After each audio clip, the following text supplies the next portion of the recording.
So I want to use that to springboard into this week's Faith at Home focus, which is on the Bible. Okay, and so this is called, next activity, we'll put the slide up, it's called hoodoo.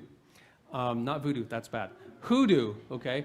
Hoodoo, and the idea is that sometimes when we're reading the scriptures, and whoever's in our household with us, we need kind of something to kind of guide our time. What do we do? How are we going to do this? How are we going to get the most out of our scripture time? It doesn't have to be a long passage.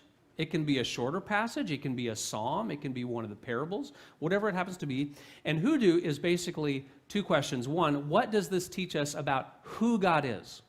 And so one of the important things that we do when we read the Bible is we want to know more about God's character, who God is. So read a psalm, read a parable. Okay, what is this teaching about who God is, what God's character is? And then what does this make us want to do, or what does this compel us to do, right? Because who God is, that makes us think, okay, this means that we, as God's people, are invited to live in a certain way. Maybe it's an action. Maybe it's treating another person in a certain way. Maybe it's just there's some situation that we don't know what the outcome is going to be, so what it makes us want to do is simply trust Him, and that His plans are bigger than ours. Maybe it reminds us that God is a God who wants something, and it reminds us the passage that we've maybe broken a command, we've done something that goes against His teaching, so what we do in that situation is we want to pray and ask for God for forgiveness.